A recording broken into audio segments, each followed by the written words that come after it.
Hey, let's look at and talk about some vintage rubber cars from the 1930s. All five cars that you see here in front of you were produced by the Sun Rubber Company of Barberton, Ohio. Sun Rubber began producing rubber cars in 1934. They were already successful, having been producing rubber dolls since 1924. But in 1934, Sun Rubber obtained a license with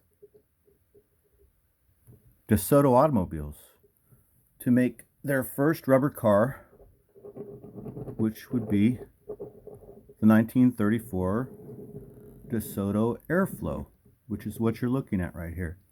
And this is one of those cars. So this car is made of rubber. It has rubber, or to me, it kind of looks like clay wheels. The wheels on these cars, or some of them, remind me of the old clay wheels that used to be on skateboards in the late 60s, early 70s.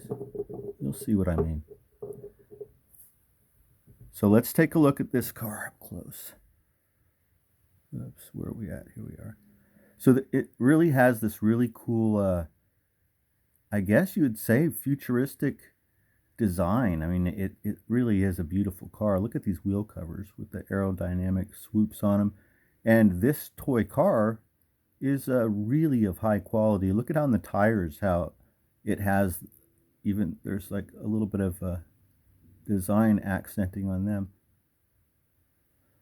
So on the bottom of these old rubber cars, at least on all the cars that I own, there is an imprint of either Sun Rubber Company, Barberton, Ohio, made in the USA, or I also have a car that we'll get to at the end of this video that's produced by Auburn Rubber Company right around the exact same time as these cars we're looking at.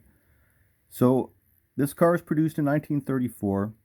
It's a fairly faithful representation of the actual 1934 Desoto Airflow. The car is about 4 inches long. They produced these in multiple different colors. This is the only one I have and the only one I've ever seen in person, so I'm not sure of the other color variations. Although I have read that finding these cars in original silver paint like these and this intact is fairly rare. I read somewhere that the silver paint didn't hold up all that well. So now we're going to move on to some other cars that we have that are also produced by Sun Rubber that, I mean, coincidentally enough, it seems that we have a car for almost every year. Let's move on. Let's first jump, since we don't have a car from 1935, let's go to this car that I don't actually have a name or production year of yet. So this is a red and yellow sedan that's about 4.5 inches long, and I haven't seen I've seen pictures of other versions of this car in other color variations. This is all original paint, but I haven't seen a name represented of this car. I haven't seen a date of production or what the actual model name is. It does have a trailer hitch on the back, which is interesting. It seems to be broken. So that's really kind of cool looking. Oh, there is some damage right here. That's the first time I've ever noticed that damage right there. So let's move on to 1936. So in 36, Sun Rubber produced this bus. I've seen a number of variations of this bus. This is the only one I have. We're looking at all the rubber cars that are in my collection here today. I have 6. This is another Sun Rubber one. I like the design and color of this bus. It's really cool. Matter of fact, I have a figure to put up next to it. Even though he's not in scale, I think he's appropriate. It's our friend Ralph Cramden. He was a bus driver, And this bus is just about in period with when Ralph would have been driving, I guess. A little bit earlier, since this is all from the early to mid 30s. So next car, let's look at this Woody station wagon. Also Sun Rubber, produced in 1937. It's about 4 inches in length. It's got, once again, our imprint that I mentioned earlier. I don't know what any of these numbers mean up at the front. Once again, it looks like it's a black rubber. This is original paint that is really well intact. I really like it. I mean, the silver is all there for the most part. It looks really good. And then speaking of silver, the last Sun Rubber car that I have is this large silver sedan. It's about 5.5 inches long. I also couldn't find a name or a date on this car yet. It has those white clay-like wheels. Some of these are even flat from sitting, excuse me. But it's a really cool looking car, and it kind of looks good with like, oops, with this this Elliot Ness figure, or this Al Capone figure, or both of them. I think that's a really cool looking car. But once again, like I said, I don't actually have a date or a name. I just know that that's Sun Rubber. And then the last car we'll look at today is a car from the Auburn Rubber Company. Now, Auburn Rubber was actually more successful in its production of rubber vehicles of all types than I would say Sun Rubber was. What you're looking at, that's a 1937 Oldsmobile produced by Auburn Rubber Company of Auburn, Indiana.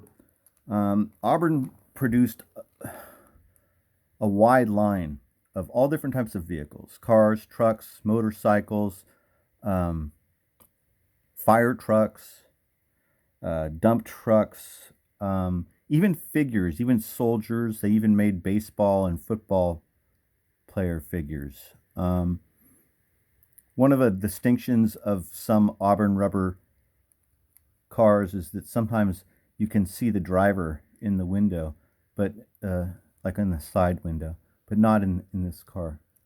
So this is 1937 Oldsmobile, Auburn Rubber Company.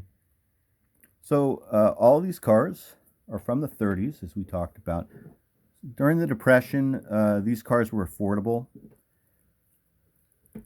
And also at the same time, I think one of the selling points of these cars was probably that they were actually a new idea, a toy made of rubber that wouldn't mar up the hardwood or tile or marble floors. They were consistent with the 1930s. No one had linoleum floors, I don't think, in 1934. And the walls as well, hardwood a lot, or plaster. And so there was a difference between these rubber toys and what the typical kids were playing with in the 30s, which were metal cars and trucks. And so these rubber cars and trucks were more durable, and obviously they're durable. Here we're looking at cars that are 86 years old with the original paint on them, and it's still intact. I don't know how that happened, but it's here, and we're looking at it. And it's glorious, isn't it? I mean, these are really cool looking cars. I guess that's about all I've got. I mean, we could throw up some period figures that don't look half bad with these cars. This is a balloon salesman from the Marx Super Circus line from the 1950s, and there's the Siamese twins from the same line.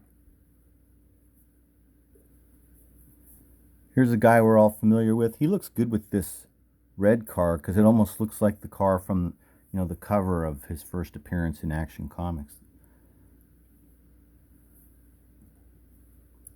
And then I think that this guy who's from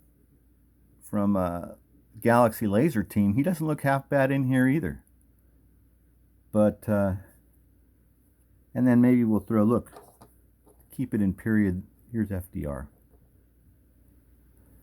All right, thanks for watching. Have a good day. Bye-bye.